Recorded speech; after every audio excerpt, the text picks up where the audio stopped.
Here are my 5 commandments if you're building LLM products. Commandment number 1, thou shalt not count on LLMs beyond linguistic interfaces. I work with clients who say, we are trying to do this sophisticated thing and it is hallucinating. And I'm like, why do you expect it to do all these complex reasonings and data handling? Really taking a step back and just put it in the box that it is going to be very helpful when you're designing products. Of course, you might argue that LLMs are getting better. GPT-4 has all these extra capabilities. The reality is that we're building with these models today, and we want to have products that help people today. The second thing is the interface and the data layers should be completely separate from each other, because that gives you a lot of control. Those of you who are familiar with RAG probably practice this every day. Sometimes people ask, how do I make sure the LLM doesn't have access to the information that this employee shouldn't be able to access? And my response is, you're asking the wrong question, because what you really have to do is to separate the data layer, put in the right controls on the data layer, and then the LLM gets added just as an interface. The next thing is that the fact that you're using an LLM doesn't give you a free pass to skip all the software engineering steps. People are thinking that just throw in a vector database and slap on a UI and we have a product.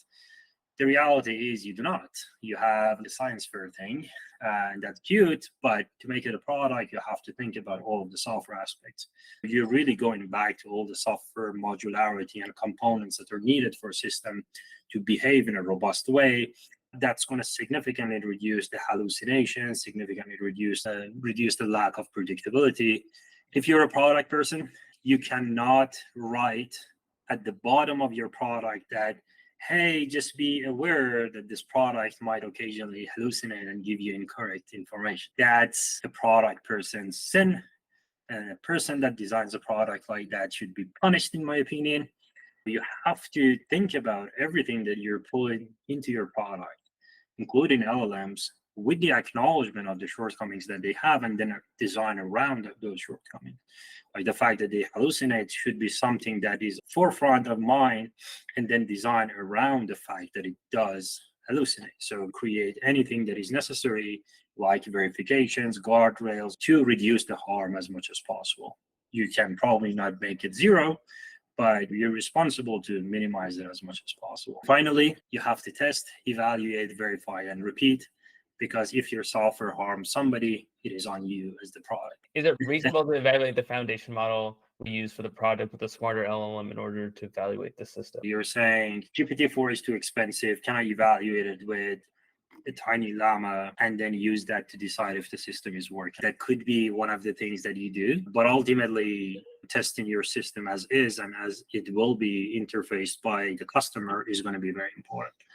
You cannot skip evaluating the system in production. It's also important to remember that the prompting for these different models is slightly different.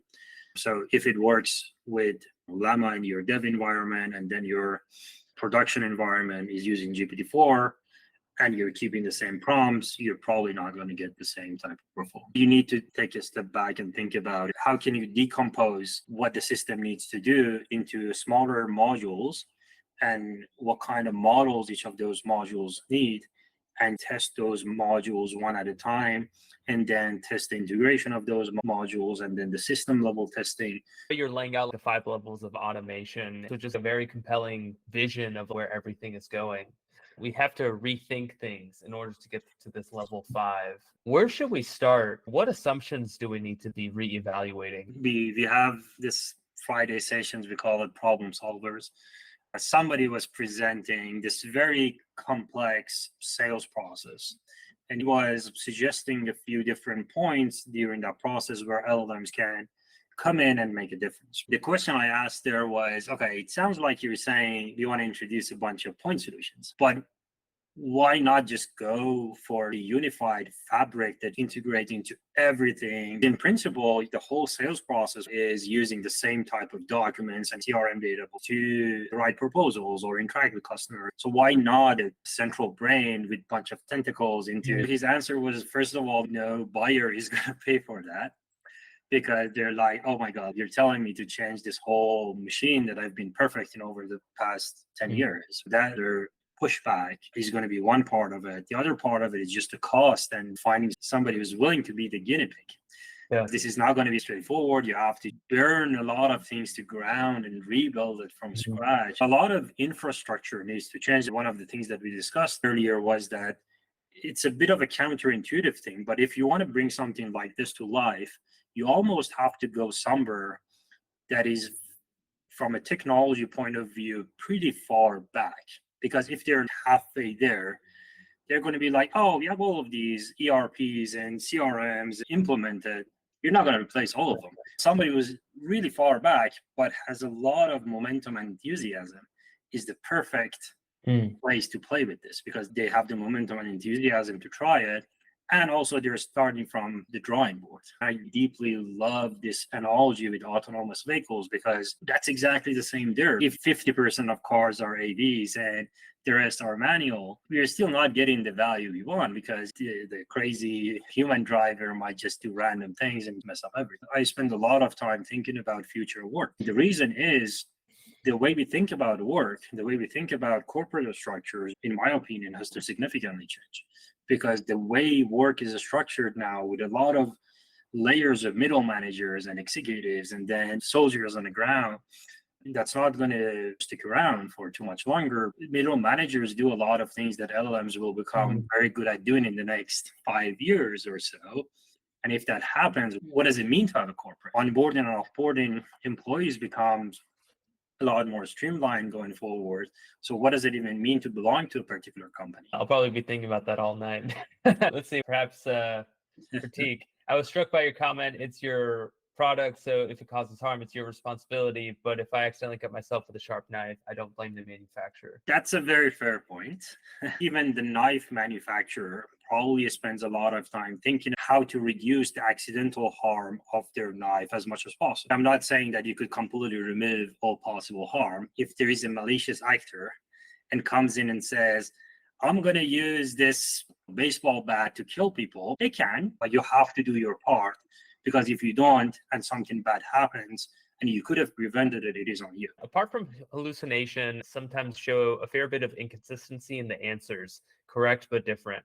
With the same simple prompt, LLM will produce a very different answer. Is that a real problem you have encountered? And if yes, what causes this and how to tackle that? LLMs ultimately are statistical machines. They are computing a bunch of statistics, and based on that, predict what the next likely sequence of tokens would be. So the fact that they are inconsistent is not a bug, it's just a property of them. It's a feature. It's not necessarily a bad thing. For creative use cases, that's actually very desired. Like, you want run A to run B give you different things because you want to brainstorm a bunch of ideas. For factual things, you want to reduce the inconsistency as much as possible, and you want to prompt it in a way that focuses on what you put in a context. For example, in a rack setup, you might reduce the temperature to make it more repeatable. You might increase it to make it more variable if you're doing a creative task. Also, a lot of the system design that I talked about, that separation of data layer, can really help you, because if you create a really good retrieval system that fetches the right data, puts it in a context, and you play with the prompt so that you ensure that it reduces the likelihood of it just producing random things, that can really reduce the inconsistency.